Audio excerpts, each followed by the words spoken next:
No one remembered how the sky looked before the fire. Only the stories remained, stories told by the last voices of Earth, carried across time, whispered through generations that never touched real soil. 3,000 years ago, Earth was alive. Blue oceans, green lands, and bright cities stretched across the horizon. Humanity was proud, ambitious, and blind. They believed they were alone in the vast darkness. They believed nothing could touch them, but then they came. The stars changed one night.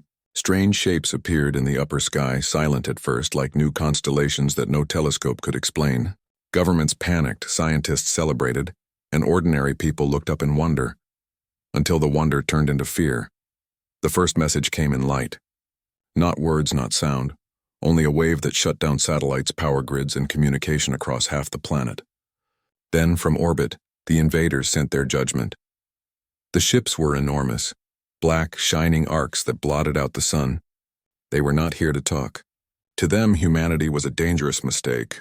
Their records, later found among the ashes, would call Earth a feral biosphere, a wild garden that had grown beyond control.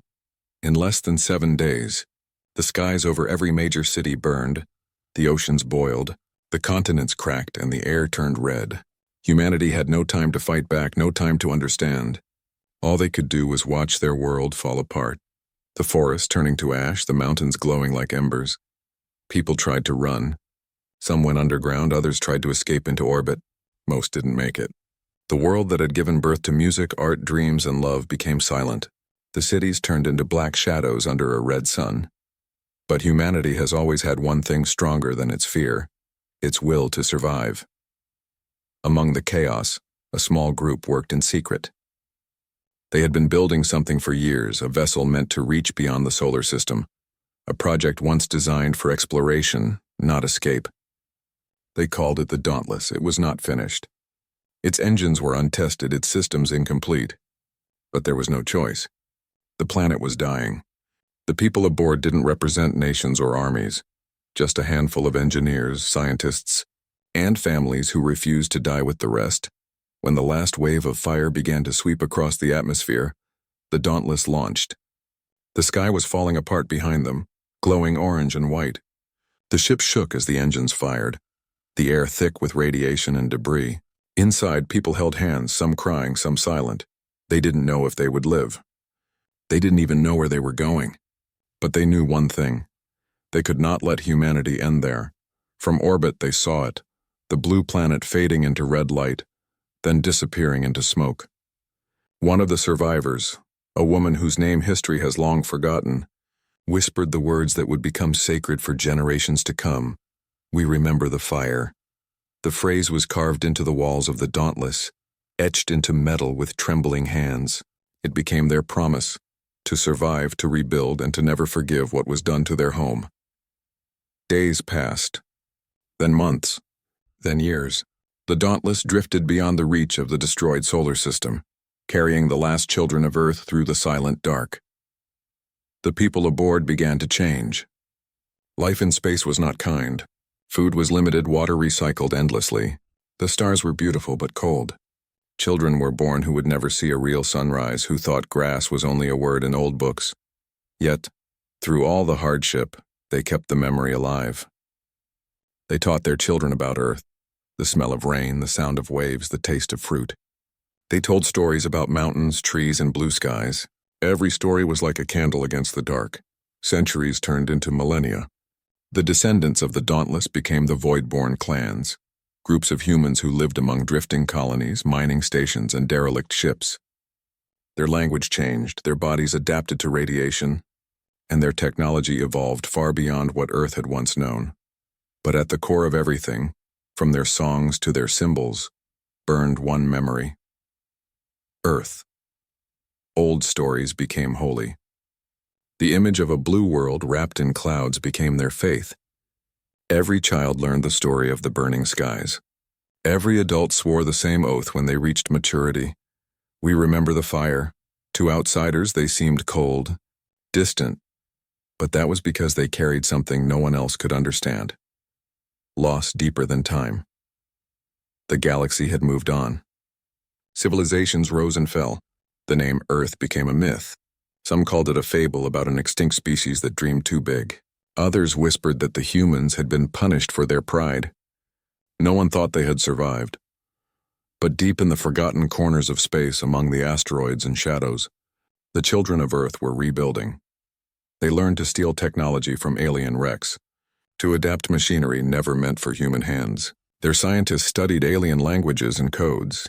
Their engineers built ships faster than light, powered by reactors made from salvaged ruins. They didn't seek to conquer. They sought to endure.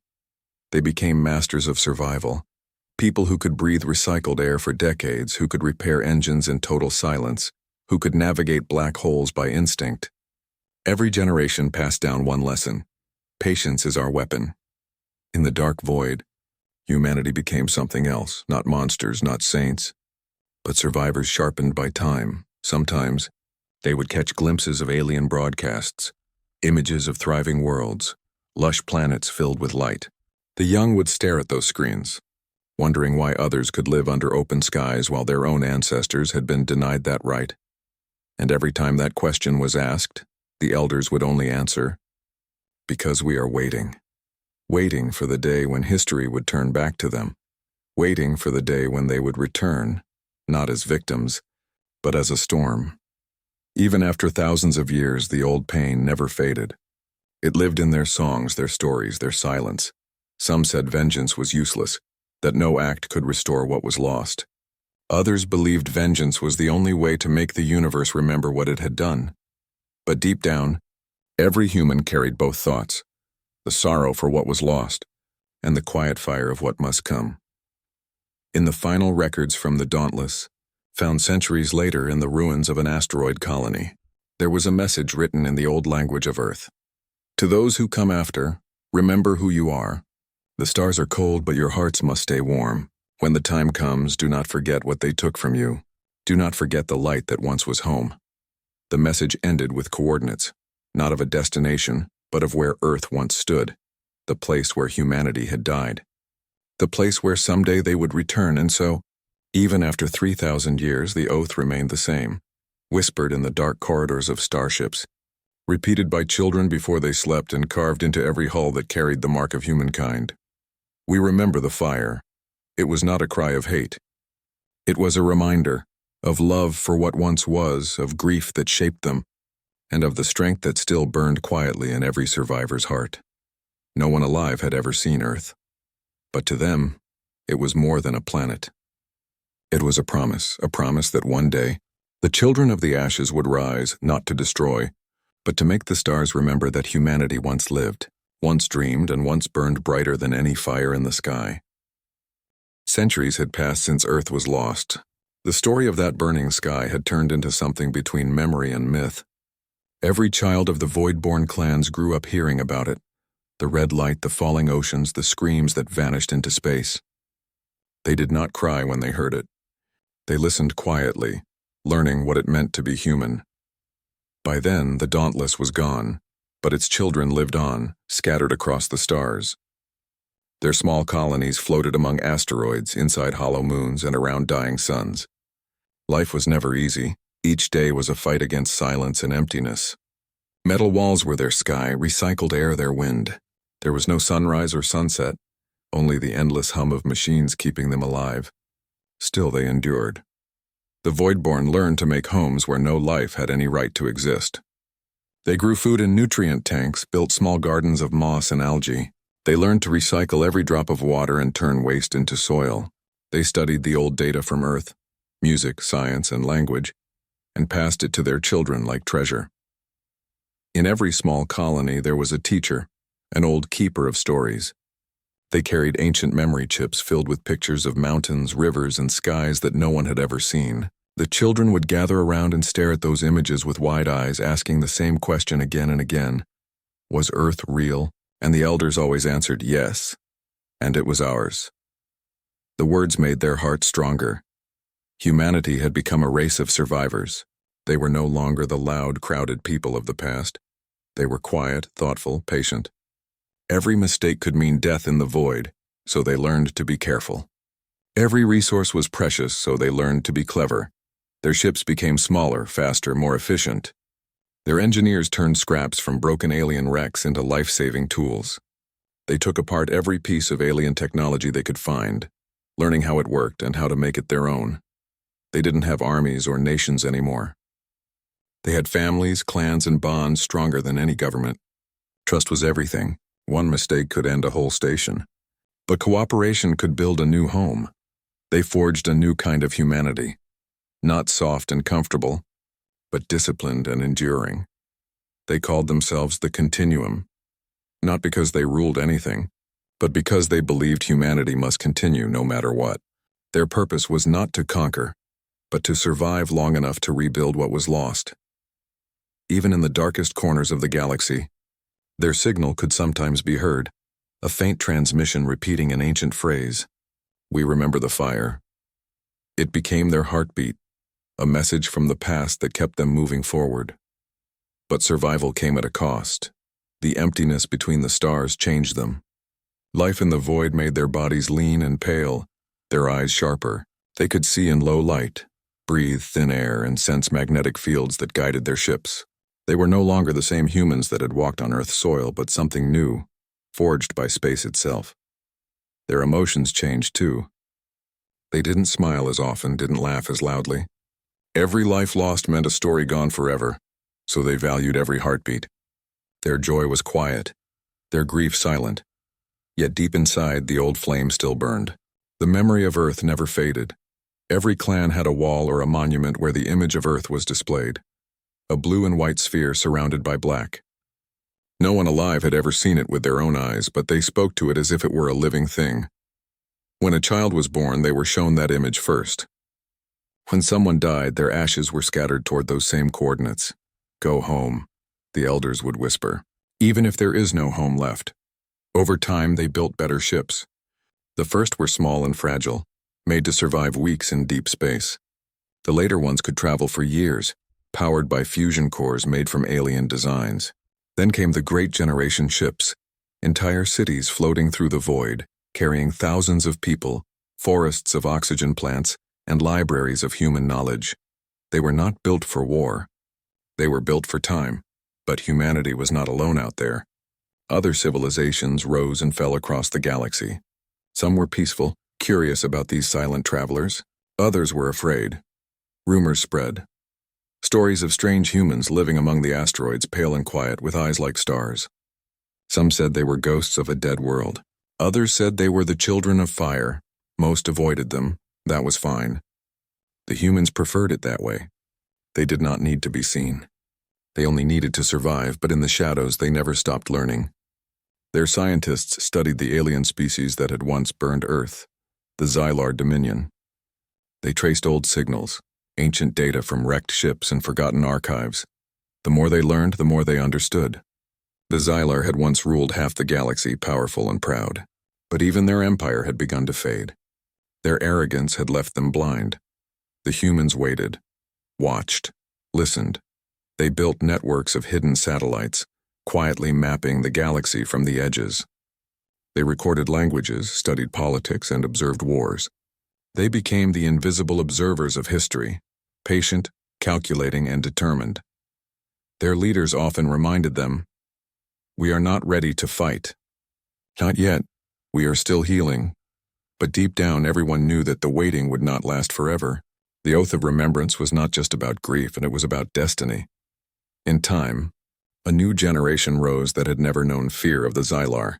To them, the old stories were not tales of tragedy, but challenges. They looked at the stars and saw possibilities, resources, energy, and power waiting to be claimed. For them, the idea of Earth lost was not just a wound. It was a reason to rise. They began building something new. Ships faster than light, weapons that could bend energy, machines that could think. The old humans had feared the unknown. These new ones embraced it. They believed that humanity's pain had given them something no alien species had: purpose.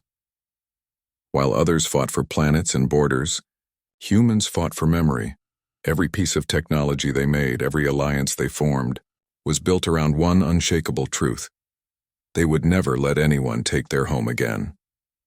As their colonies grew stronger, they began reaching out, trading quietly, forming secret friendships with smaller alien nations, offering knowledge in exchange for information.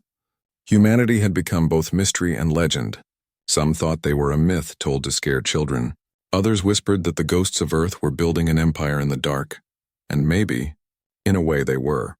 Not an empire of kings or soldiers, but of survivors, linked by their shared pain and endless patience.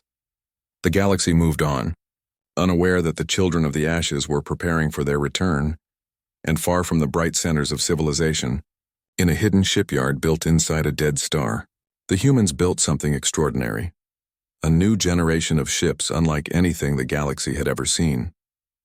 They were fast, silent, and covered in dark alloy that reflected no light.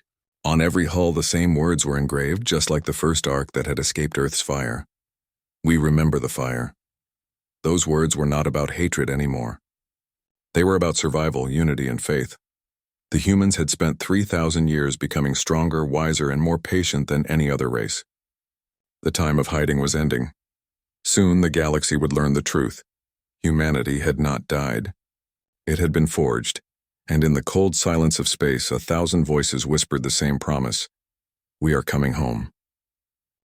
The galaxy had forgotten about humans. Most believed they were long gone, a small, primitive species wiped out ages ago by the Xylar Dominion. The story of Earth's destruction had become a myth, something told by scholars as a lesson about balance and control. But myths have a way of coming back. In the outer rim of the galaxy, far from the trade routes and the glowing worlds of the Dominion, there was a quiet colony called Varan 4. It was peaceful, a place of farms, green hills, and bright lakes. The Xylar who lived there believed the war days were long over. One morning their sky changed. The sun dimmed for a moment. Then came silence, deep and endless. No storm, no explosion. Just quiet. When their ships went to check the sky, they didn't return. When the Dominion sent rescue fleets, they too vanished without a trace. Weeks later, all that remained of Varan 4 was dust and light. On the burned ground, investigators found something strange, carved into a piece of melted metal. It was not in any alien language. It was written in a forgotten human tongue. 2 simple words, for Earth. The message was clear. Even if most didn't understand it, the forgotten species had returned. At first, the galaxy didn't believe it. They said it must be pirates, rebels, or some natural disaster. But then it happened again. Another Xylar world, gone silent. And another. In every ruin the same mark appeared. For Earth. The survivors whispered a name they hadn't spoken in thousands of years. Humans. But these were not the same humans the Xylar had once destroyed. They were something else now, patient, precise, and organized. They didn't conquer, they didn't occupy. They struck like ghosts, and when they were done, nothing was left but silence and symbols. No one saw their faces, no one heard their voices, but everyone began to feel their presence. In the deep corners of the galaxy where traders met in secret, strange rumors spread. Some said they had seen ships that reflected no light, gliding silently between stars. Others claimed to have heard human voices on hidden radio frequencies, messages that said only one thing. We remember the fire. It was not just revenge. It was justice written in the stars. For 3,000 years humanity had waited. Now they were no longer running, no longer hiding. They were choosing where to strike, and why. They didn't attack innocent worlds. They didn't destroy at random. They targeted the same places that once gave the order to burn Earth, command centers, supply hubs, the seats of power that had forgotten their sins. No one understood how the humans had become so strong. Their ships moved faster than light, powered by reactors that no other species could build. Their weapons didn't use ordinary energy. They used focused gravity and light, bending the very fabric of space. But the most terrifying thing was their silence. They didn't send warnings or demands. They didn't ask for peace or surrender. They simply appeared, acted, and disappeared. The galaxy realized that for the first time in thousands of years, someone was holding the Xylar accountable. Inside the Terran continuum, The human federation formed from all the old Voidborn clans. There was no celebration, no shouting, no cheering. No, only quiet focus. To them, this was not a war. It was a memory being answered. The humans who led these missions were not warriors in the traditional sense. They were historians, engineers, scientists, people who carried the stories of their ancestors. Every move they made was guided by history. Every strike was carefully chosen to echo what had been lost. When they looked at the old recordings of Earth, they saw not just destruction, but meaning. The fire that had ended their world had also created them, shaped them into something unbreakable. And now, that same fire guided them across the stars. While the rest of the galaxy panicked, humanity stayed calm. Their leaders reminded their people that vengeance alone was not enough. The purpose of every mission was not just to punish, but to remind. Remind the galaxy what humanity once was. Remind them what happens when compassion dies and arrogance grows. Among the alien worlds, some began to understand. Small civilizations that had suffered under the Dominion's rule sent secret messages to the humans. They offered information, supplies, and friendship. For the first time in ages, humanity was not alone. They didn't ask for control. They didn't demand obedience. They only asked one thing. Do you remember what they did to us? And when those small races said yes, the humans helped them, shared knowledge, repaired their systems, gave them tools to defend themselves. The message was spreading. Justice belongs to those who endure. Still, not everyone saw it that way. The Xylar Empire grew desperate. They began searching for the humans, sending fleets across the stars, trying to find their hidden colonies. But it was impossible. The continuum was everywhere and nowhere. Every time the Xylar thought they had found them, the humans were already gone. They had turned stealth into art, patience into power. They knew every corner of the galaxy, its tunnels, its routes, its secrets. For the Xylar, who had once believed themselves untouchable, fear became real for the first time. Across the galaxy, ordinary people, alien and human alike, began to tell a new story. It was said in marketplaces, whispered in quiet corners, and sent through hidden networks. The children of Earth have returned. But if anyone expected humans to build an empire, they were wrong. The humans did not want power. They didn't want thrones or titles. They wanted truth. They wanted the universe to remember what was done to them, and to make sure it would never happen again. Inside one of their great ships, somewhere in the deep void, the continuum gathered. There were no generals or kings, only voices. They spoke calmly, discussing every action with care. Some believed it was time to stop, to focus on building, not striking. Others said the galaxy still needed to understand the cost of cruelty, and so they decided on one rule: no innocent blood. Every target had to be connected to the destruction of Earth, directly or indirectly. No act of anger without purpose. No violence without memory. It was not about revenge anymore. It was about balance, about giving meaning to the fire that had once consumed them. And in that quiet decision, humanity showed what made them different. Even after 3,000 years, after all they had lost, they still carried empathy. They could still feel. They could still choose restraint. That was what the Xylar never understood. They had thought that destroying Earth would erase the human spirit, but instead, it had purified it, turned it into something sharper, more focused, more alive. In the months that followed, the galaxy watched as the mighty Dominion began to weaken.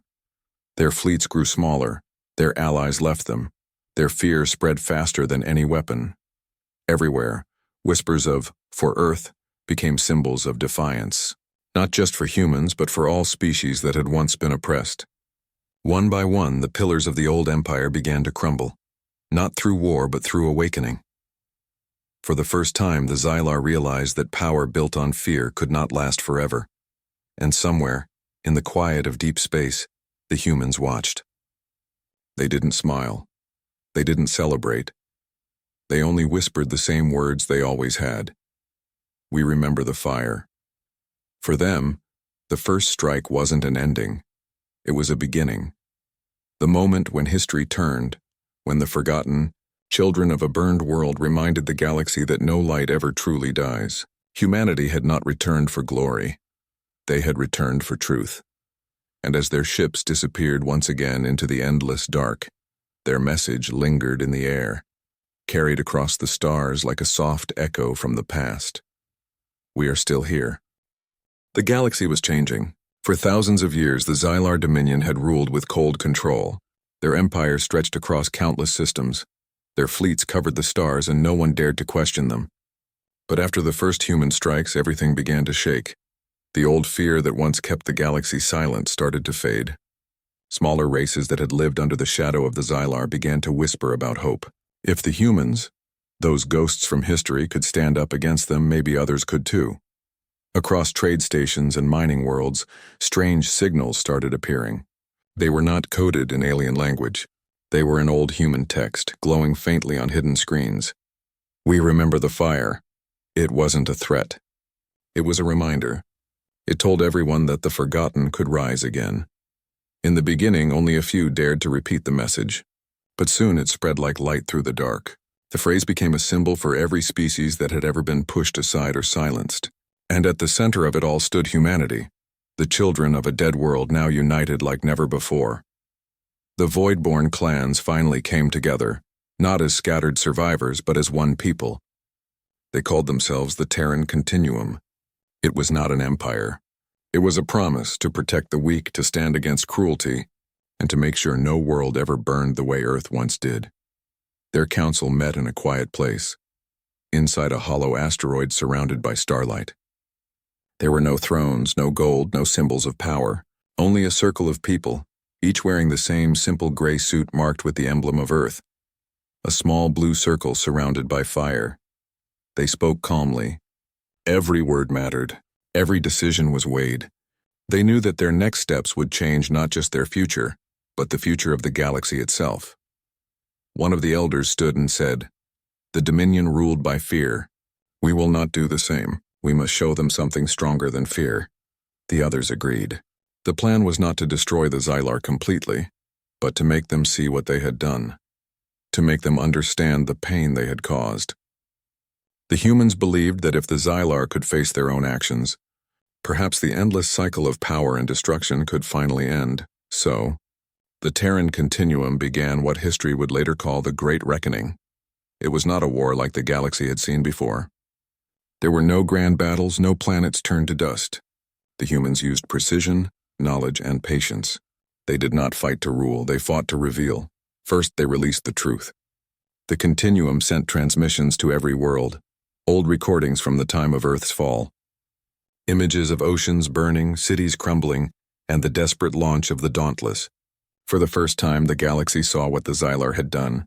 Billions of people across thousands of systems watched those images in silence. Some turned away, ashamed. Others could not stop crying. Many had never even known the name Earth. The truth shook the stars. The Dominion tried to silence the broadcasts, but it was too late. The message had already spread everywhere. Their own citizens began to question them. The fear that once kept them in power began to break apart from the inside. The humans didn't stop there. They sent envoys, small ships with no weapons, only words.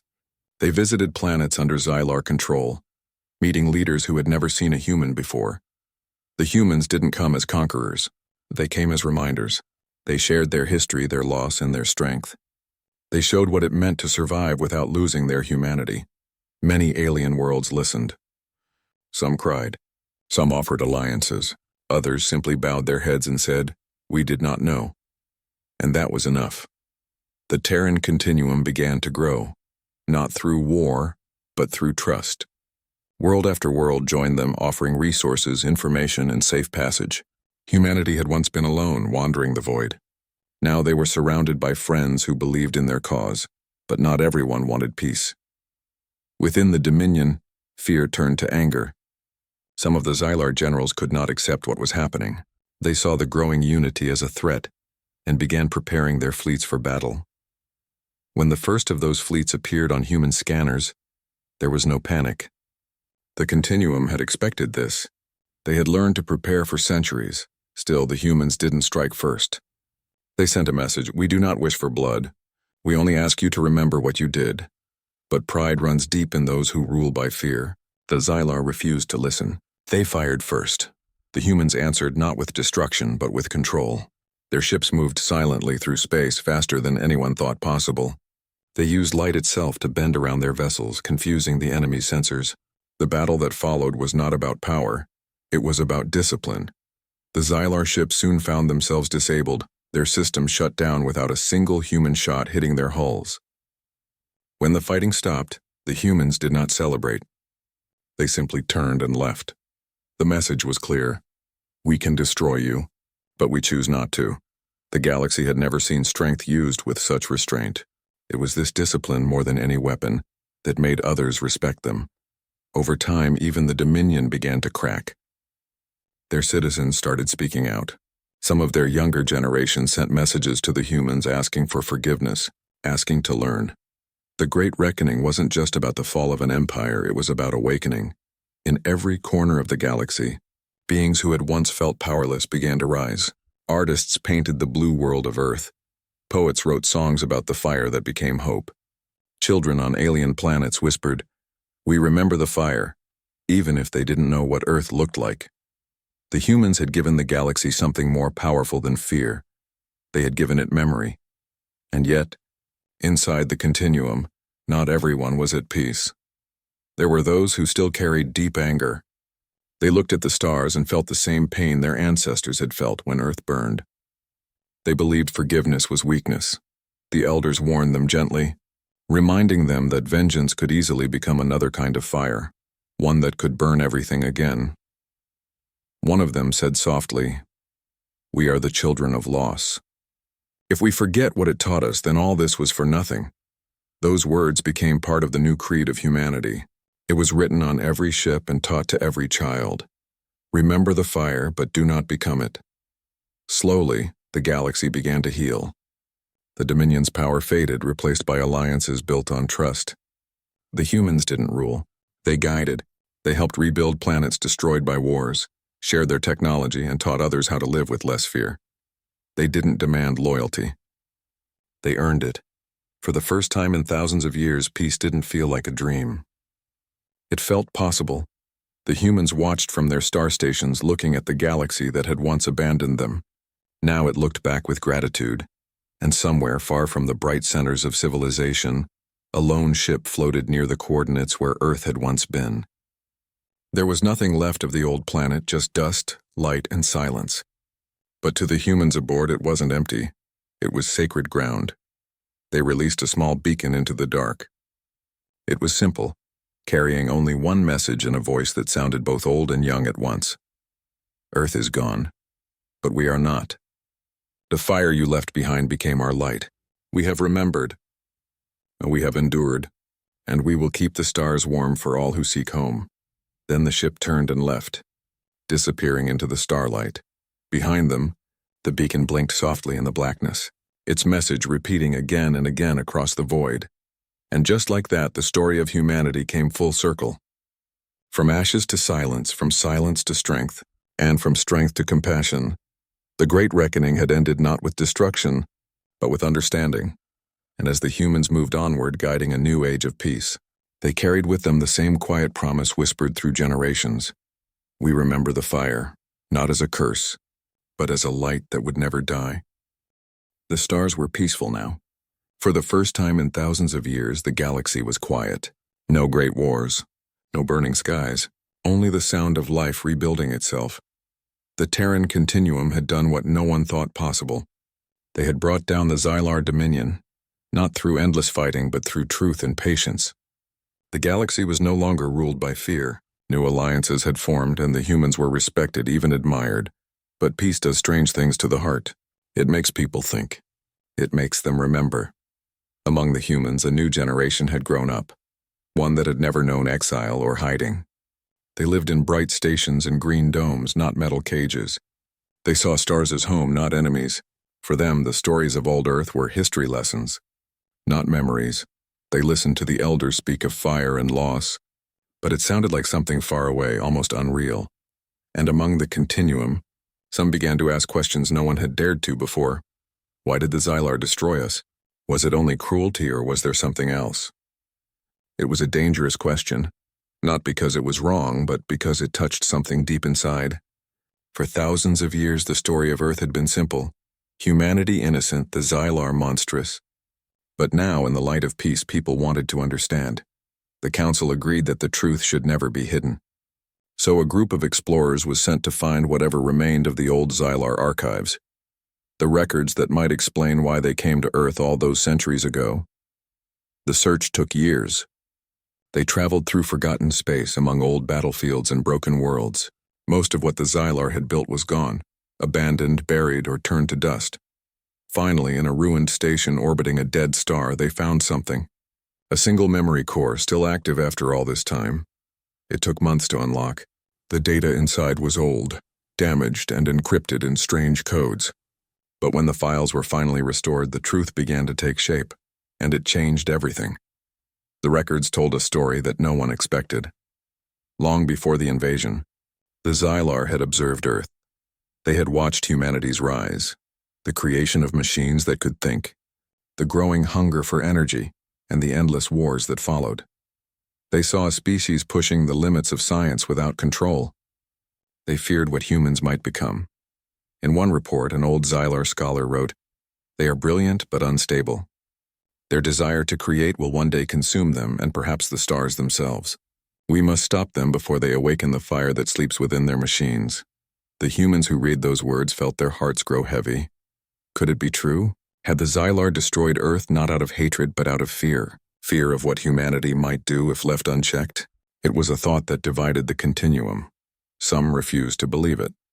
They said the Xylar were only justifying their cruelty, trying to excuse the unforgivable. Others, quieter but thoughtful, wondered if there was more to it. Perhaps, they said, both things were true.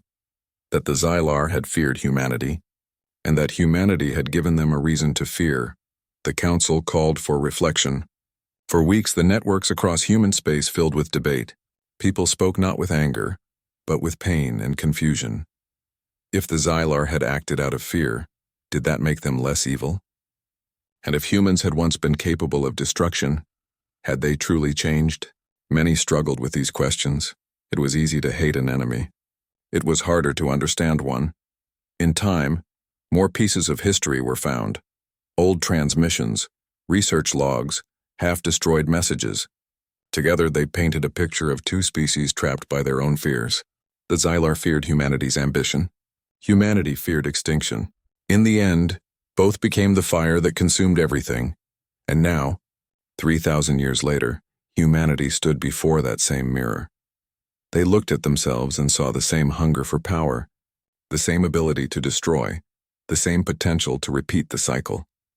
It was a quiet moment of realization, the kind that doesn't come with noise, but with stillness. One of the elders, speaking before the council, said softly, "Perhaps we were both wrong. Perhaps the fire that burned Earth never truly left us. We carried it with us into the stars." The room was silent. Everyone knew what that meant. They had become what they once feared, powerful, relentless, unstoppable. They had judged others, decided who was right and who was wrong.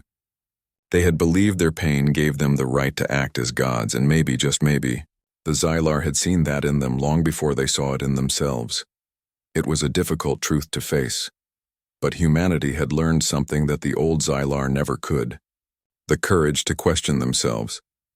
In the years that followed, the continuum began to change again. Their focus shifted from defense to understanding.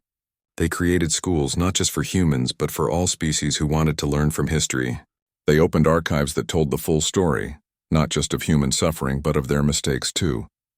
The message was clear: no one is free from the fire inside. It must be faced, not buried. Across the galaxy, people listened. Children from dozens of worlds grew up learning about Earth, not as a perfect place, but as a warning of what happens when fear and pride rule the heart. They learned about the fall, the exile, and the long return, and most importantly, they learned that revenge can only carry you so far. After that, you must decide what kind of light you wish to leave behind. The humans built great halls of remembrance on peaceful planets. Inside, there were no statues or weapons, only stories. Visitors came from everywhere to hear them. Stories of the earth that burned, the journey through the dark, and the rebirth among the stars. People left those halls quiet, often with tears in their eyes. The humans no longer spoke of vengeance. They spoke of balance. Some still struggled with forgiveness. Some never could forgive. But even they understood one truth, that understanding does not erase pain, but it does stop pain from ruling your life. As the years passed, the galaxy slowly began to heal. Former enemies worked side by side, building new colonies and sharing knowledge. But deep inside, humanity kept one reminder. They still repeated the old word, "We remember the fire." Not because they wanted to keep the wound open, but because they knew memory was their shield. If they ever forgot where they came from, they would lose themselves again. On one quiet night near the place where Earth once had been, a group of young explorers floated in their ship, staring out at the empty stars. One of them asked softly, "Do you think the Xylar were right to fear us?" The oldest among them smiled faintly and said, "They were right to fear what we could become, but they forgot to believe in what we could learn." The others fell silent, thinking about those words. In that moment, they understood that the story of humanity was not just about fire and revenge. It was about transformation, about taking pain and turning it into wisdom. The stars around them glowed gently like distant candles. Somewhere out there, the echoes of old wars were fading, replaced by songs and voices that carried messages of unity. The humans had finally faced their reflection. They had seen both the light and the shadow inside themselves. And instead of hiding from it, they had chosen to understand it. That choice made them truly human again. From that day, the Continuum began a new chapter. They called it the Era of Renewal. Their ships no longer carried marks of vengeance. Instead, they carried seeds, art, and knowledge. They traveled to forgotten corners of the galaxy, helping worlds recover from centuries of fear. Everywhere they went, people looked at them with wonder, not as warriors, but as guides, and when someone asked them who they were, they would simply answer, "We are the children of Earth. We were born in fire, but we learned to shine." Centuries had passed since the Great Reckoning. The stars that once burned with war now glowed with peace. Humanity had changed. The Terran Continuum had become more than just a union of survivors. It had become a family of worlds. Across the galaxy, humans and other species worked together. They built cities on planets that had once been wastelands. They turned old battlefields into gardens and filled the silence of space with laughter again. The memory of fire was still there, but it no longer burned. It guided. It reminded everyone of what had been lost, and what must never be lost again. Still, time changes everything. Generations were born who never knew fear. They grew up among stars, not ashes. For them, the stories of Earth were distant, more legend than truth. They heard of a planet that once burned, of ancestors who rose from dust, and of enemies who became lessons. But it felt like something that belonged to another world. The older ones could feel it. The slow fading of memory. On one peaceful colony orbiting a golden star, a teacher stood before her students, showing them an image of Earth. It was just a blue and white sphere floating in darkness. The children looked at it curiously, not understanding why their teacher's eyes were wet. "This," she said softly, "was home." One of the children frowned. "But why did we leave it?" The teacher smiled sadly. "Because we forgot who we were, and when people forget, they destroy what they love." The children were quiet after that. They didn't really understand, but the words stayed with them. Far away in the heart of the Continuum, the council met once again. The elders were fewer now. Age had taken most of the first generation. But their wisdom still guided the stars. They spoke of a new concern. Peace had made people comfortable, and comfort, if left unchecked, could lead to blindness. One of the elders said, "The young no longer remember the pain. They dream of new power, new empires. They talk of expanding, of claiming worlds beyond our reach." Another replied softly, "The fire sleeps again, and if we are not careful, it will wake." The council decided that something must be done, not through control or rules, but through remembrance, so they created a journey. Every year, a group of young people from different worlds would be chosen to travel to the edge of known space, to the place where Earth once existed. There, they would see the empty void where their home used to be. They would feel the silence that still carried the memory of fire. The first group left soon after. There were 10 of them, humans and others from allied species. They were full of curiosity and energy, laughing as their ship left orbit. For weeks they traveled through calm space, past bright stars and dark nebulae. They sang songs, shared stories, and dreamed of what they might find. To them, it was an adventure. But when they finally arrived, laughter faded. There was nothing, just dust, cold light, and silence. The scanners picked up faint particles of what used to be a world, drifting like ghostly ash in the dark. One of them whispered, "This was Earth?" The guide nodded.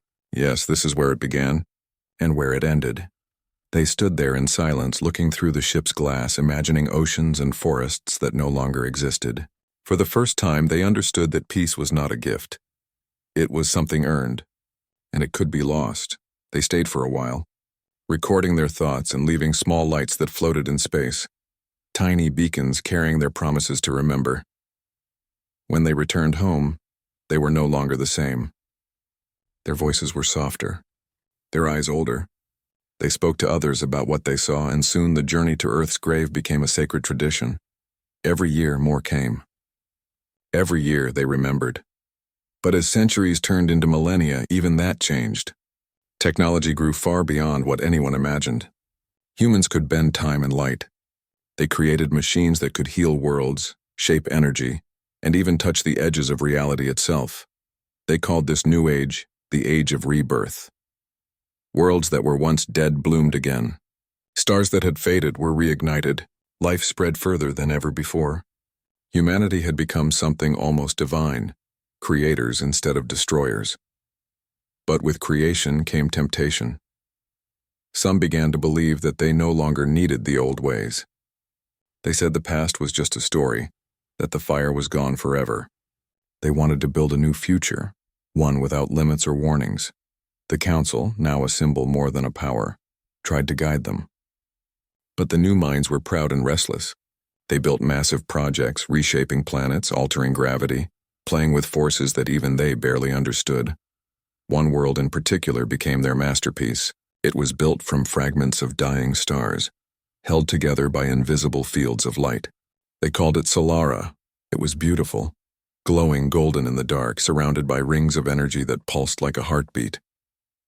They said it was a symbol of what humanity could do when it worked together. But the elders were uneasy. They remembered another world long ago that had once believed it could never fall. One of the oldest among them visited Solara before it was completed. Standing before the engineers, he said quietly, "Be careful. Power is not the enemy, but forgetting is." The young builders smiled politely, but they did not listen. Months later, during the final stage of construction, something went wrong. A single miscalculation in a fraction of a second caused the energy fields to destabilize. The planet began to shake, its golden rings flaring bright. Alarms filled the skies. The engineers worked desperately, but the power they had created was beyond control. For a moment, the heart of Solara burned brighter than a star, and then went dark. Millions were lost. The blast did not destroy the galaxy, but it sent a message more powerful than any law. The fire had returned. When the news reached the continuum, silence fell across every world. It was as if time itself had stopped. People gathered in cities staring at the skies, remembering the words that had once guided them. Remember the fire. And in that terrible silence, something beautiful happened. Instead of anger or blame, people began to help one another. Rescuers from hundreds of worlds came to the ruins of Solara, working side by side. Old divisions disappeared. Compassion replaced pride. It was as if humanity, and all those who stood with them, had looked into the mirror of fire again and chosen to change. In the years that followed, Solara was rebuilt, not as a monument to power but as a temple of memory. At its core, a quiet flame burned forever, powered by the last energy of the explosion that nearly destroyed it. They called it the eternal light of Earth. Pilgrims came from across the stars to see it, to stand before that calm golden fire and remember both the beauty and danger of creation. Children stood beside their parents, whispering the words that had guided humanity for thousands of years. We remember the fire, And those words once again became more than history. They became a promise that no matter how powerful humanity became, they would never forget their beginning. The galaxy moved on, stronger and wiser. The humans still traveled among the stars, still built and dreamed, but now they did so with humility. They had learned that the greatest strength was not the power to create worlds, but the courage to remember why they must protect them.